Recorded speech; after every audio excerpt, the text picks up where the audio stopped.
Morning all of you. हाँ दोस्तों, UPSC preliminary का डेट जारी हो गया है। वो है आपका 4 अक्टूबर। और ये यूपीएससी ने 4 महीने का जो हमें गिफ्ट दिया है ऑलमोस्ट, वो उस गिफ्ट का हमें बहुत अच्छे से यूज करना है। और हमें प्री के साथ साथ मेंस पे भी थोड़ा फोकस करके चलते रहना है। दोस्तों, हम अपनी सीरीज जो 1000 यूपीएससी की करेंट अफेयर के टॉपिक्स है, उसका सेकेंड लेक्चर शुरू करते हैं दोस्तों। Let's start. टॉपिक जो है वो ministry of human resource development का 2 स्कीम के बारे में है जो यूएसजीसी के थ्रू चलाए जाते हैं। पहला जो है ये परामर्श स्कीम है, ये नाम से ही चाहिए परामर्श देने की बात कर रही है। और दूसरा जो स्कीम है वो दीक्षा आरंभ है, कि ये नाम से ही जाहिर है कि दीक्षा मतलब स्टडी के आरंभ करने पे न्यू बैच जो आते हैं उन स्टूडेंट्स को कंफर्टेबल करने के लिए जो स्कीम चलाई गई है। तो पहले स्टार्ट करते हैं परामर्श स्कीम के बारे में। तो परामर्श स्कीम जो है, इसके कॉन्टेक्स्ट को जानते हैं दोस्तों। जो हमारी हायर इंस्टीट्यूशंस के जितने भी कॉलेजेस हैं और जितने भी यूनिवर्सिटीज़ हैं, उनमें लास्ट डिकेड से कुछ प्रॉब्लम्स आ रही हैं। बेसिकली इनका जो नंबर है वो ग्लोबल रैंकिंग में बहुत अच्छा नहीं है। यहाँ पे रिसर्च या इनोवेशंस में प्रॉब्लम आ रही है, फैकल्टी और स्टूडेंट के बीच में कोलैबोरेशन में कमी आ रहा है, लर्निंग एंड इनोवेशंस में भी प्रॉब्लम आ रही है। इन सब को प्रमोट करने के लिए यूजीसी ने एक काउंसिल बनाई जिसका नाम रखा monitoring national extradition and assessment council. और इसके थ्रू 2 स्कीम चलाए गए हैं जो हमारे हायर एजुकेशन में क्वालिटी को इंश्योर करेंगे। और इसका जो पहला स्कीम है परामर्श, इसमें एक एक्सपर्ट उस कॉलेज में जाएगी जिसको जो इस स्कीम के थ्रू पर मंथ 31,000 का इनको एक फेलोशिप भी दिया जाएगा। और ये उन कॉलेज की क्वालिटी बढ़ाने के लिए, इनोवेशंस बढ़ाने के लिए और इनके बीच में जो स्टूडेंट और रिसर्चर के बीच में कोऑर्डिनेशन स्थापित करने के लिए ये स्कीम्स चलाई गई है। ये दोस्तों हब्स एंड स्पोक मॉडल पे काम करेगा। आपने देखा होगा साइकिल का पहिया, एक धुरी होती है और सारे स्पोक्स जो होते हैं वो उनके आसपास लगे होते हैं, और वो जब धुरी घूमती है तो स्पेक्स भी घूमते हैं। तो दोस्तों अगला जो स्कीम है इसी का है, वो दीक्षा है। तो दीक्षा आरंभ में क्या है दोस्तों, जो ये स्कीम है वो एक स्टूडेंट का इंटरेक्टिव प्रोग्राम है।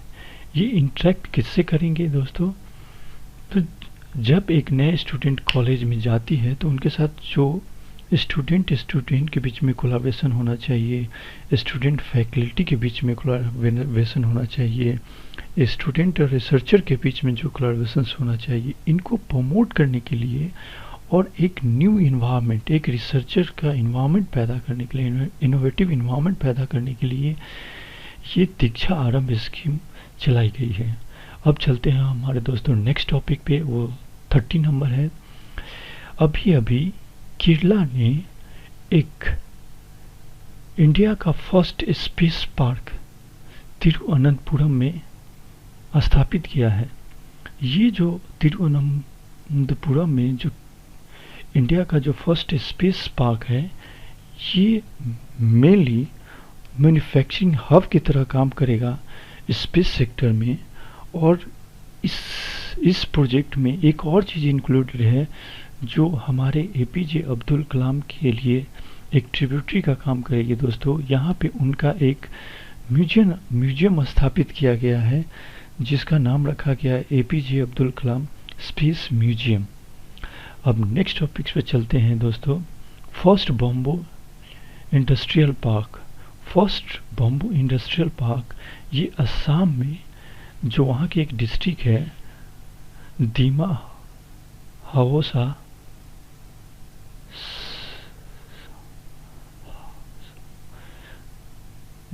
हसाओ, वहाँ पे शुरू की गई है दोस्तों। और हम जानते हैं कि असम में ही क्यों शुरू करी, क्योंकि इस असम जो है वो हाईएस्ट बम्बू प्रोड्यूसर है, जो मेनली पेपर इंडस्ट्री में बम्बू का यूज होता है। अब हम आते हैं नेक्स्ट टॉपिक पे, वो है इंडिया का जो फर्स्ट लॉन्गेस्ट सी रोप जो प्रोजेक्ट है वो मुंबई में चलाई जा रही है, जो मुंबई के आइलैंड से हमारे एलिफेंटा केव को जोड़ेगी। तो एलिफेंटा केव के बारे में कुछ जान लेते हैं, ये बहुत ज़्यादा इम्पोर्टेंट है। इसलिए जो एलिफेंटा केव है ये यूनेस्को की वर्ल्ड हेरिटेज साइट में है, और यहाँ पे भगवान शिव की मंदिर है, और ये 10 किलोमीटर मुंबई हार्बर से दूर है। एक आइसलैंड है जिसका नाम एलिफेंटा आइसलैंड है, जिसको हम लिटरली देखा जाए तो सिटी ऑफ केव्स भी कहते हैं। और ये जो है ये 2 किलोमीटर दूर है जवाहरलाल नेहरू पोर्ट से, जिसको नवा सेवा पोर्ट भी कहा गया है। और ये जो नवा सेवा पोर्ट है ये इंडिया का लार्जेस्ट कंटेनमेंट पोर्ट है, ये आप याद रखिएगा। एक्चुअली ये तीनों जो इन्फॉर्मेशन है ये न्यूज़ में था, और ये आपको एलिमिनेट करने में बहुत हेल्पफुल होगा प्रिलिमिनरी में। तो नेक्स्ट टॉपिक शुरू करते हैं दोस्तों। हमारा जो नेक्स्ट टॉपिक है वो है टार्डिग्रेड्स। टार्डिग्रेड्स जो है दोस्तों ये न्यूज़ में क्यों है, ये एक्चुअली न्यूज़ में इसलिए है कि अभी इजराइल का एक स्पेस प्रोग्राम चला था, बेरेसिट करके एक प्रोग्राम चला था, जिसका मतलब होता है बुक ऑफ जेनेसिस। और ये बेरेसिट जो स्पेस क्राफ्ट है वो लूनर यानी कि मून मिशन के लिए था, जो जिसमें एक स्मॉल रोबोटिक को लूनर के सरफेस पे उतारा गया था, लैंड करवाया गया था। और इजराइल ने इस स्पेस क्राफ्ट में टार्डिग्रेड्स को भेजा था, इसीलिए ये न्यूज़ में है दोस्तों। ये टार्डिग्रेड्स क्या है, ये एक ऑर्गेनिज्म है जो बहुत दिन तक अपने बॉडी को डिहाइड्रेटेड करके विदाउट फूड एंड एयर के सरवाइव कर सकता है। और रिसर्चर ने इसको स्पेस में इसलिए भेजा कि वो जानना चाहते थे क्या मून के सरफेस पे टार्डिग्रेड्स कितने दिन तक जिंदा रह सकते हैं, और वहाँ पे लाइफ क्या रियली फॉर्म हो सकता है। एक्चुअली टार्डिग्रेड्स जो मैक्सिमम लाइकन और मोसेस में मिलते हैं, ये टार्डिग्रेड्स जो होते हैं ये स्मॉल टाइनी पार्टिकल टाइप के एक जीव है, जो पूरे वर्ल्ड में हर जगह पाए जाते हैं, वेल्केनोज, बट इसका main source lichen and mosses है। इसको वाटर बियर और मॉस पिगलेट भी बोलते हैं। नेक्स्ट हमारा टॉपिक है वो है ओमेगा ब्लॉक। तो ओमेगा ब्लॉक बहुत ज़्यादा न्यूज़ में थी because of heat wave in European western Europe particularly. तो दोस्तों ओमेगा वेव होता क्या है, इसको हम अच्छे से अंडरस्टैंड करने की कोशिश करते हैं। आप जानते हैं कि ओमेगा जो ब्लॉक है एक तरह का ये हाई प्रेशर वेव पैटर्न है, जो वेस्टर्ली जेट स्ट्रीम को एक ओमेगा के शेप का बना देती है, और वो पूरा का पूरा वेस्टर्न यूरोप को ओमेगा के शेप से डाइवर्ट कर देती है। ओमेगा को शेप जैसे डाइवर्ट करके वो यूरोपियन यूनियन में नहीं आती है, और जिसकी वजह से जो एक तरह का विंड है जो अफ्रीकन से सहारन से जो नॉर्थ की तरफ जाती है मेडिटेरियन सी पार करके, वो साउदर्न यूरोप और वेस्टर्न यूरोप के टेम्परेचर को बहुत ज़्यादा बढ़ा देता है। बिकॉज ये ओमेगा शेप बना देने के बाद जो हाई प्रेशर बेल्ट है वो ओमेगा शेप को बना देने के बाद यहाँ पे जो हमारा जेट स्ट्रीम का जो वेव जो जेट स्ट्रीम है उसका पाथ चेंज होने की वजह से ये प्रॉब्लम्स आती है। ये क्या करते हैं दोस्तों, ये क्लाउड फॉर्मेशंस में भी प्रॉब्लम करते हैं। चलिए इसको अच्छे से समझते हैं। मान लो एक सिरको वेव है जो अफ्रीका के सहारन डेजर्ट से पास होती है, मेडिटेरियन क्रॉस करके ये पहुंचती है इटली पहुंचती है। तो बीच में मेडिटेरियन सी से ये मॉइस्चर लेके इटली और साउथर्न यूरोप में बारिश करती है। बट अगर आप इसको ऐसे समझे कि कोई ऐसा पैटर्न डेवलप हो जाए हाई प्रेशर का जो इनको क्लाउड का फॉर्मेशन करने ही ना दे, और एक इस तरह का शेप बना दे जिससे वेस्टर्ली जो जेट स्ट्रीम है उसका जो मूवमेंट है वो एक ब्लॉकेज क्रिएट कर दे और वो वहाँ से पास ही ना हो, जिसकी वजह से वहाँ पे रेनफॉल नहीं होगा। तो ये इसकी वजह से यूरोप में बहुत ज़्यादा टेम्परेचर अचानक सडनली 1 वीक 1 डे 3 डेज इस तरह के डेज के लिए बढ़ जाते हैं, और इसी पैटर्न्स को ओमेगा ब्लॉक कहा जाता है।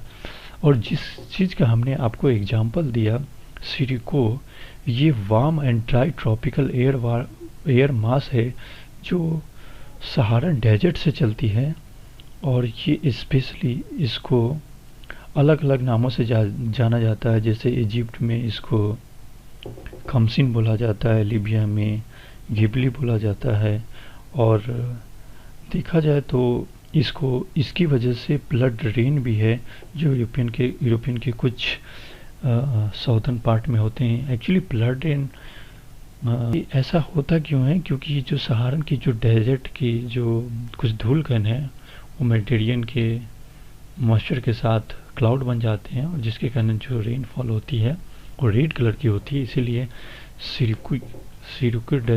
सिरकी जो हमारा एयर मास है इसकी वजह से जो रेनफॉल होते हैं वो रेड कलर की होती है। अब हमारा next topic green credit scheme. पहले दोस्तों हम कॉन्टेक्स्ट को देखते हैं।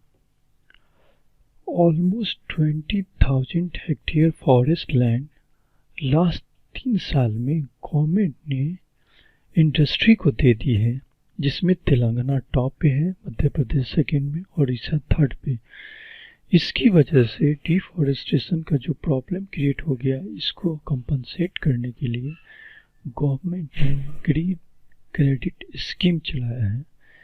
ये ग्रीन क्रेडिट स्कीम है, ये हमारे compensatory afforestation fund management and planning authority CAMPA जो मैनेज करती है फंड को,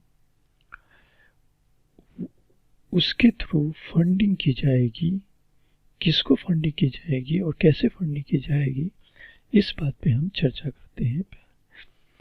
जो ये स्कीम है, इसमें फॉरेस्ट एडवाइजरी कमेटी एक एपेक्स बॉडी है जो क्या करेगी दोस्तों,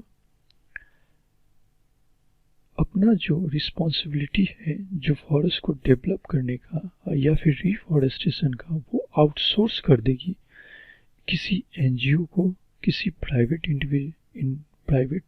कंपनी या किसी कम्युनिटीज़ को, और वो कम्युनिटी फॉरेस्ट को किसी और लैंड पे एकदम तैयार करके देंगे। उसके बाद 3 साल बाद जब वो फॉरेस्ट उगा ली जाएगी किसी एनजीओ या किसी कम्युनिटी द्वारा, तो फॉरेस्ट डिपार्टमेंट क्राइटेरिया को चेक करेगी। अगर वो एलिजिबल होते हैं तो उसको कंपनसेटरी फॉरेस्ट लैंड और उनको फंडिंग दी जाएगी, और इस फंडिंग को बोला गया है ग्रीन क्रेडिट स्कीम। उसके बाद अगर किसी इंडिविजुअल इंडस्ट्री को फॉरेस्ट लैंड की ज़रूरत है तो वो गवर्नमेंट को डायरेक्टली पे कर देंगे, जिससे हमारे फॉरेस्ट का जो डिग्रेडेशन हो रहा है वो कम हो जाएगा। ये इसका प्राइमरी एम है इस ग्रीन क्रेडिट स्कीम का। उसके बाद हम लोग नेक्स्ट टॉपिक्स पे चलते हैं। शिलांग डिक्लेरेशन 2019 में मेघालय में एक डिक्लेरेशन हुआ था ऑन ई गवर्नेंस पे। इसमें हमारे 3 मिनिस्ट्री इन्वॉल्व थे, department of administrative reform and public grievances, department of state की जो मेघालय की गवर्नमेंट है वो, और ministry of electronics and information. ये तीनों डिपार्टमेंट शिलोंग डिक्लेरेशंस की है जो ई गवर्नेंस पे था, जो डिजिटल इंडिया को प्रमोट करने की बात करता है। नेक्स्ट टॉपिक पे चलते हैं दोस्तों। हमारा जो नेक्स्ट टॉपिक है वो है सुपड़ा।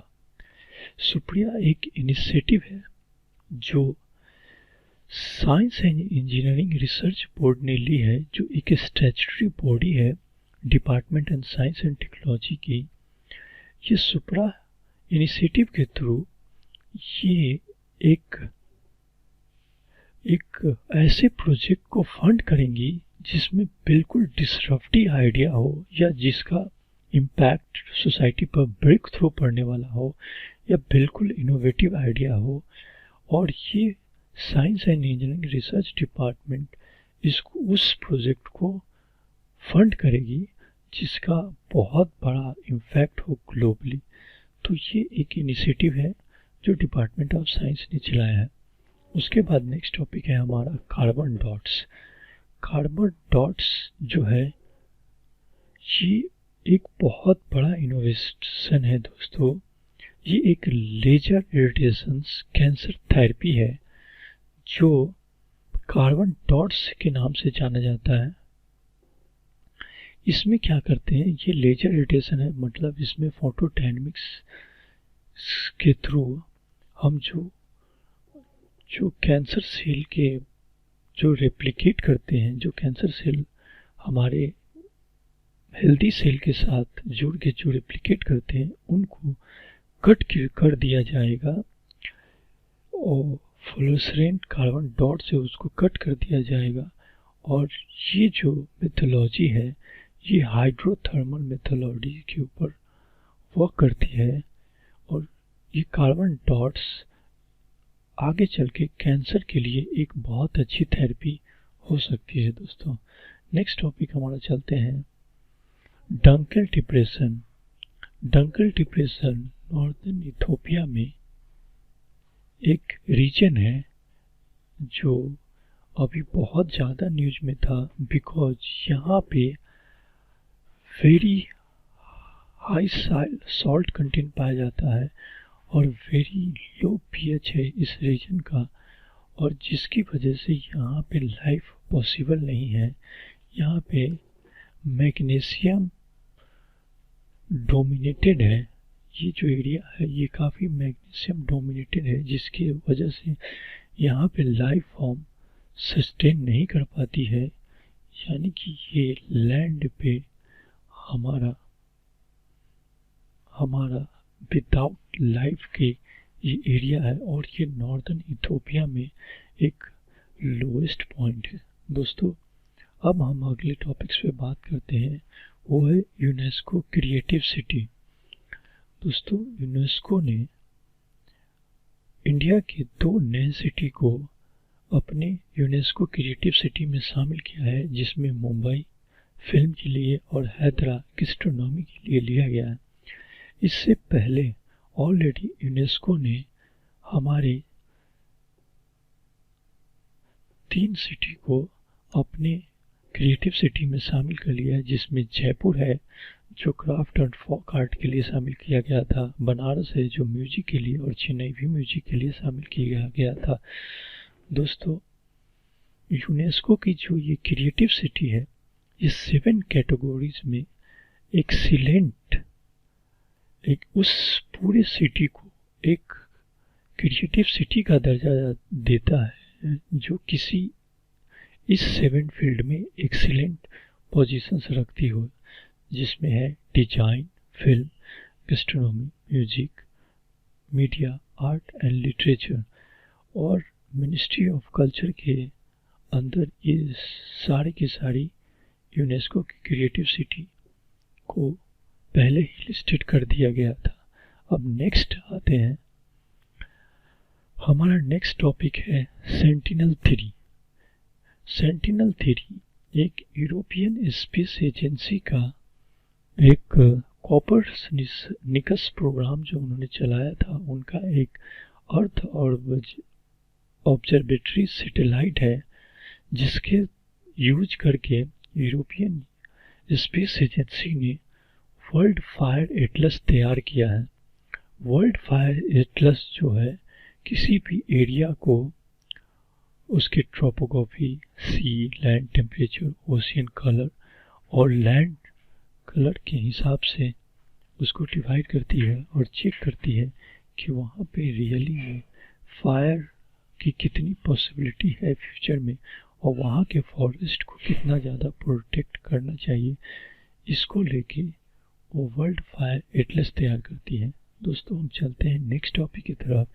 हमारा जो नेक्स्ट टॉपिक है वो है seed initiative. Actually seed initiative UN की दो बड़ी ऑर्गेनाइजेशन और एक एनजीओ IUCN का जॉइंट वेंचर है, जो हमारे वर्ल्ड में ग्रीन इकोनॉमी को प्रेजेंट करने के लिए और हमारे SDG को इम्प्रूव करने के लिए एक इनिशिएटिव चलाई गई है, जो जोहान्सबर्ग वर्ल्ड समिट हुई थी सस्टेनेबल डेवलपमेंट पे। वहाँ पे ये सीड इनिशिएटिव को पहली बार रजिस्टर किया गया था। ये क्या है? ये सोसाइटी को, इन्वायरमेंट को इंटरडिपेंडेंसी की तरफ ले जाता है, और ये ग्रीन इकोनॉमी को ज़्यादा प्रमोट करने की बात कर रही है, क्योंकि विदाउट इन्वायरमेंट ह्यूमन का डेवलपमेंट पॉसिबल नहीं है। नेक्स्ट टॉपिक की तरफ चलते हैं दोस्तों। हम नेक्स्ट टॉपिक नेक्स्ट वीडियो में करेंगे, बिकॉज वीडियो बहुत लंबा हो गया है। Please subscribe the channel. Thank you very much.